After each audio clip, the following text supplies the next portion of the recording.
Wir haben uns in der letzten Zeit über den Gloowen unterhalten, so es uns in Hebräer Kapitel 11 vorgeführt wird.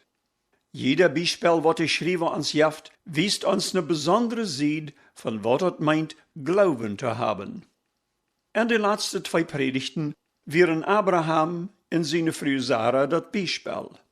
Von der wird Abraham noch einmal als Beispiel gebraucht, als von einem, der durch den Glauben eine sehr schwere Probe bestund.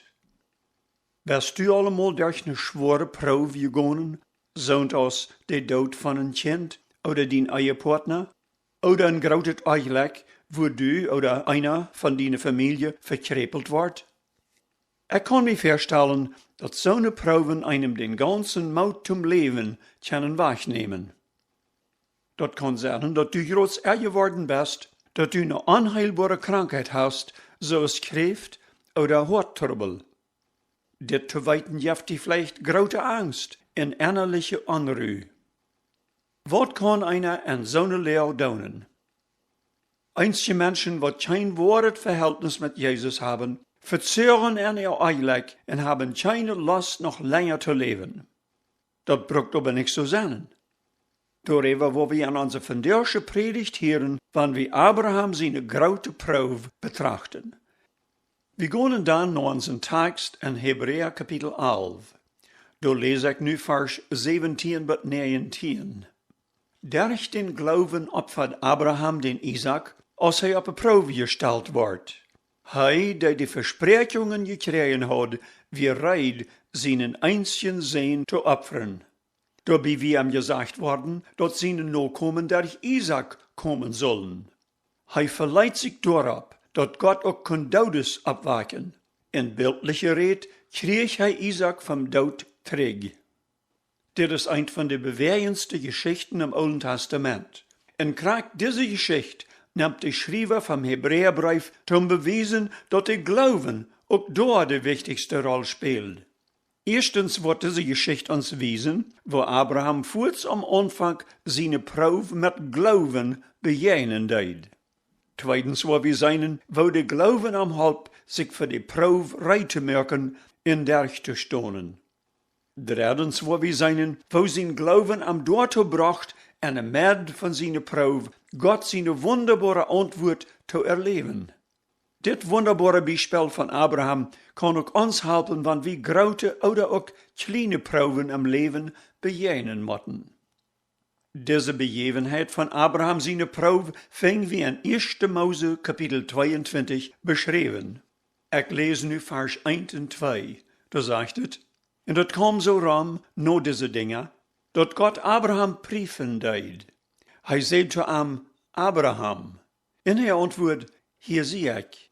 En dan zei de Herr, nimm deinen Sohn, deinen Einzigen, den du veel rekenst, den Isaac, en go in dat Land Moria, en opfer am Dor aus een Brandopfer op den Borg, wat ik die wiesen war. Abraham sein Glauben wie al verken op een Probe gestellt worden, aber noch niemals so sehr als hier. Was Gott hier von Abraham verlangt, wir verarmen, und besonders von diesem Tag für uns, unmöglich zu verstehen. Wir müssen aber daran denken, dass manche Heidenvölker in Kanaan zu der Zeit ganz bekannt wir. Was muss das für ein Schrecken an Abraham sein Hort uitgeleist haben, als der Herr diese wieder zu ihm sieht? Wo wird Abraham auf diese undenkbar schwere Abgabe antworten? Das ist die große Frage. Aber ehe wir sehen, wo Abraham darauf antwortet, soll wir uns denken helfen, dass Abraham wisst, dass manche Kanaaniter gedonen wird. In der aufjährliche kananitische Religion werden einstmal Kinder geopfert. Aber dass der lebende Gott verlangen wird Abraham vorher noch niemals im Sinn gekommen sein. Die Heidenvölker in Kanaan beten verschiedene Götter an. Ein davon wie Moloch. Die Anbetung von diesem Aufgott verlangt zu tiden, dass ein Kind muss geopfert werden. Dit wir wat schändelt, wat Gott in der Bibel immer weiter verdammen deed. Darum ist uns diese Begebenheit, in dort wat Gott zu Abraham sagt, sei fremd. Warum wird Gott von Abraham verlangen, dass er Isaac opfern soll? Wir Gott dann so aus der Aufgott Moloch?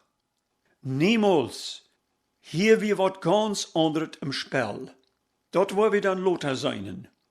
Wie die Kanoniter wie dat so, dat wann sie wat sehr dringendes houden, wofür sie eine Antwort wollen, dann opferten sie den Moloch das Dierste, was sie sich denken können. En dort wir firken, älteste Kind. Met wenige wo die auf Gott nicht tevreden zijn, wann ihre Bed erfällen soll. Dooronen können sie nicht hopen, dat sie eine Antwort kriegen würden. Diese Kanoniter mit ihrer abscheulichen Anbetungsmoden moet Abraham doch gut gekannt haben. Wat Gott Abraham aber befahl, wir wat ganz anderes. Hier red der levende Gott, den hij aus een genedien Haar kennengelernt hat. Dit wir die Gott, wat am all diese Jahren geleid en bewaard hat. Dit wir die Gott, wat am all die Versprechungen gegeben hat. Besonders die Versprechung von Isaac. Hier ging het nicht darum, dat Abraham wat dringendes von Gott will und dat Gott dafür von ihm den einzigen Sehen fordert. Nee, hier ging het am Glauben. Wurde Abraham auch in diese Probe ob Gott seine Versprechungen vertrauen? Wurde Abraham Glauben bewiesen, wann hij dat auch auf keinen Weg verstehen kann? Dis Befehl von Gott wie für Abraham wahrlich die ratste Probe. Erstens, weil wir nu seien, wo Abraham sich ganz am Anfang verhielt, als dit hielt. Vers 3 sagt, dann mög Abraham sich tidig zum Streit, sodel den Esel ab, nahm seine Bedeiner mit sich in sein Sohn Isaac. Hij spoelt halt für das Brandopfer und mög sich auf dem Weg nur die steht, wat Gott am gesagt hat. Am dritten Tag houf hij seine Uhren ab und sagt den Borg von Waut auf. Wat Abraham in diese Stunden gedacht hat, weit wenig. Eins ist aber klar. Sein Glauben ward hier kurz sichtbar. Wir können uns vorstellen, wo Abraham dort nu ging, aber die Schrift redet eigentlich gar nicht von seinen Gefeilen. Was einem hier besonders abfällt, ist, wo Abraham das Ganze nicht als bloß sein Problem betrachtet, aber auch als Gott sein Problem. Hij wist je dat der Herr kurz vorher zu am klar gesagt hat, deine Nachkommen worden durch Isaac geteilt worden. Dort lesen wir in 1. Mose 21, Vers 12. Dit wist Abraham, en daran sei wir, dat hij sich durch das ganze Erlebnis immer weiter an diese Versprechung hielt, dat seine Nachkommenschaft wurde durch Isaac geteilt worden. Dit wirklich zu leben, dat Gott in Weg fingen wird sein Wort zu erfüllen, scheint bei Abraham kein Problem gewesen zu sein. Damit wird Gott sich weiten. Seine Abgabe wir bloß eine, und dort wir im Gehorsam dort zu tun, was der Herr gesagt hat. So ab Gott zu vertrauen, ist bütergewöhnlich. Mehrere Dinge sei wie, was Abraham seinen bütergewöhnlichen Glauben stark unterstrecken. Erstens stund hij tidig ab und mög sich reid. Dort forderten sehr fauster Glauben. Gewöhnlich schlüher wie Menschen ziemlich, wann wir ne Abgabe für uns haben, wat uns schlecht geht, auszuführen. Zweitens sei wie seinen Maut, sogar dat Halt zu spolen, wat hij brocken wird, Isaac op dem Altar zu opfern. Wo mat ihm dat doch jein angewacht sein, als hij dat Halt reid mög, en daran denken musst, wo dat soll gebruckt worden. Von diese Gefeile redet die Bibel gar nicht, weil's wat anderes viel wichtiger wie als Abraham seine Gefeile. Die wunderbare Hoffnung, was sein Glauben am in dieser Minute gab, kommt hier viel Dollar uit. Ohne Zweifel rechnet er ganz damit, dass sein Sehen wird sterben matten. Sein Glauben aber in sein Vertrauen ab den Herrn, mögen dort mehrlich zu leben, dass Gott zuletzt so handeln wird, dass er Isaac vom Tod wird zurückkriegen. Det Vertrauen kommt klar zum Verschehen, als er zu seinen Diener, wat ungen am Borg bleiben seht, blieft hier, en ik word den Esel ook hier loten. Aber ik en de Jung worden noch wieder dorthin gehen. En wann wir erst Gott haben angebet, kommen wir träg bot hier. Dat hij to anseht, wie kommen träg, bewiest, dat hij met een Wunder rechnen deed. wat hij met deze Wiederkracht meint, ist nicht ganz klar. Hat hij noch die Hoffnung, dat hij Isaac vielleicht nicht wird opfern moeten? Oder hat hij mehr dat Vertrauen, dat Gott Isaac kurz vom Dood opwecken wird? Ich denk, dat wir mehr dat Letzte, wie ons Text in Hebräer 11, Vers 19 sagt, hij verleiht sich darauf, dat Gott die Dodes opwecken kann. In bildlicher Red kreeg hij Isaac vom Dood terug. In andere Wort schient Abraham kurz am Anfang sich ganz dorthin hingegeben zu haben, dat sein Sohn wird sterben müssen. Diese Überzeugung sei wie an dem, wo er sich ganz darauf bereitet, Gott sein Befehl auszuführen. Als zweites will wir nu Abraham seinen Glauben betrachten, als er mit Isaac unterwegs war. Immer mehr Glauben wird von Abraham verlangt. Besonders als Isaac auf einmal so unschuldig bemerkt und frug, hier ist das Vieh und das Halt. Aber wo ist das Schop zum Brandopfer? Wir würden denken, diese Weder mussten Abraham so aus ein Maße am Hort gestärkt haben. Seine Antwort zu Isaac beweist auch hier sein deipet Vertrauen auf Gott seine Gnade. Hier schien seine Antwort mehr daran zu dienen, dass er damit rechnet, dass Gott hier vielleicht ein Wunder tun wird. Er sagt ganz tröstlich zu Isaac, mein Sohn, Gott wird sich dort Schop zum Brandopfer all besorgen. Und sie gingen beide taub wieder. Endlich wären sie ab den Berg Moria. Hier hat der Herr gesagt, sollen sie hingehen. Was für ein Berg wird das? Das wird der Berg Moria, derselbe Berg, wo dann 1000 Jahre später der Tempel von Salomo gebaut wird. Dann, noch 1000 Jahre später, wird hier ab diesem Berg der Herr Jesus gekreuzigt. Das wird kein Zufall, dass Abraham seinen einzigen Sohn hier soll als Opfer bringen. Gott brucht Abraham aus ein Bild von dort, was 2000 Jahre später auf derselbe steht, passieren soll.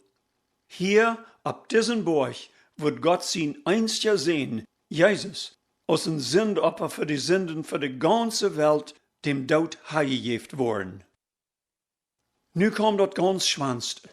Nu soll Abraham die ratste und schrecklichste Tod utführen, was einer sich denken kann.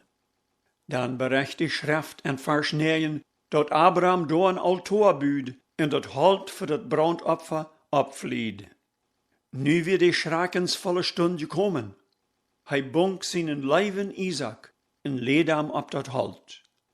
Dann groß, als er seine Hand uitstreckt, das Maße zu brücken, hielt Gott seine Stimme ganz klar. Abraham, Abraham, streck deine Hand nicht nur den Jung ut. Du sollst am nichts daunen. Nu ha ich uitgefangen, dat du Gott verrichten lässt, wies du deinen Sehen, deinen Einzchen, nicht zurückgeholen hast. Hier wird Gott seine Antwort auf Abraham seinen grauten Glauben. Aber ich wundere noch immer, wo das möglich wir, was die letzte Minute so'n starkes Vertrauen im Herrn zu haben. Dann sagt Abraham plötzlich im Struck in Schopsbock ohne Hirnerfaust. Den nahm er dann ein Opfer den, und es steht sein Sohn Isaac. Dann nannt Abraham die Stadt Yahweh Jireh oder Jehova Jireh. Das sind hebräische Wörter, was meinen, der Herr wird versorgen oder der Herr wird nur seinen. Dit wir noch ein von den sehr passenden Nomes für Gott, weils der Herr durch vergesorgt hat, dat ein Schop und nicht Isaac sterben musst. Der Herr hat nur gesehen, dat Abraham sein Glauben nicht wird zu Schanden worden. Wenn wir dann an Vers 19 in unseren Text aus Hebräer 11 denken, dann wird es so, als wenn der Herr Isaac vom Tod gebracht. Weils dat sagt je door, hij verleiht sich darauf, dat Gott auch kon die Todes abwaken. Und was meint der Schreiber, wenn er sagt, bildliche Red krieg hij Isaac vom Tod zurück? Wir weiten je, dat Isaac nicht sterben muss, aber aus dem Bild kann einer Gott sein, dat dit verabdieden deid, ab dort, wat viel loter bei Jesus passiert. Und dit Bild sei wie wat Gott durch Abraham sein Glauben de Welt wiesen will. Hier ab diese Stede starb für alle Menschen in der Welt auch ein Lamm. Det mol nicht an Isaac seine Stede, aber an unsere Stede. Dat Lamm wie Jesus, dat Lamm Gottes. Aber kriegt so's Abraham, so zu sagen, Isaac vom Tod krieg, so krieg Gott auch, der je Auferstehung seinen Sehen vom Tod trägt. Nicht bloß bei Ostern, aber immer soll wir daran denken, dass Gott seinen eigenen Sehen nicht verschont, so es Isaac verschonen deed, aber er gab am Hahn für uns alle, so dass unsere Sünden können verjäft worden und wir können ewig Leben haben. Jo, der Herr sorgt dafür, dass kriegt so es Isaac mit Abraham war können Hüs gehen, so sorgt er auch dafür, dass Jesus nicht am Grab bleibt, dass wir nicht würden ewig Matten verloren gehen. Kriegt so es der Herr dafür sorgt, dass Isaac eine gewaltig große Nachkommenschaft haben wird, wat keiner teilen kann, so sorgt der Herr auch dafür, dass sie sehen auch eine unteilbar große Nachkommenschaft haben wird, und die Millionen von Menschen, so es du und ich, wat durch den Glauben an ihm, sind seine Kinder geworden. Sein Kind zu worden verlangt, dass wir in Büße Jesus annehmen als unseren Radar. Hast du diesen Herr Jesus all angenommen und ihm dafür gedankt, dass er für dich gestorben ist und abgestanden? Nu will er haben, dass wir, kriegt aus Abraham, an unseren Glauben wachsen und teilnehmen. Aber wo sieht es bei uns, wenn eine große Probe in uns Leben hineinkommt? Wat wir von uns vandaag het Beispiel von Abraham lehren, wann wir so wat begegnen mochten? Wenn ich so darüber nachdenke, dann kommt mir das erste des Gedanken, dass wir uns in unserem Horten mochten ganz klar darüber waren, dass Gott seine Kinder immer so behandelt, als ein lebender Vater seine Kinder behandeln wird. Die Bibel sagt in Hebräer Kapitel 12, Vers 8, ganz klar, mein Sohn, nimm dort nicht leicht, wenn der Herr die belehrt, und verzehr nicht, wenn du von ihm gestraft wirst. Wem der Herr gut ist, dem trägt er Tracht, den brucht Schläge bei jederen Sehen, den er abnimmt. Nehmt dort an als Belehrung. Gott behandelt jünd so Sehens. Wo ist ein Sehen, den der Vater nicht straft oder Tracht halbt? Wenn Gott jünd nicht Tracht halben wird, so er dort bei alle det, dann sei je büter eierliche Kinder in nicht Sehens. Diene Krankheit ist ein Teken von seiner Leib. Er behandelt die als den Vater. Er kümmert sich die als ein Vater sein Kind. Er will die durch die Probe lehren, in die seine Leib bewiesen. Er will uns alle durch verschiedene Proben nodig nur antragen. Er deed dort uit Leib.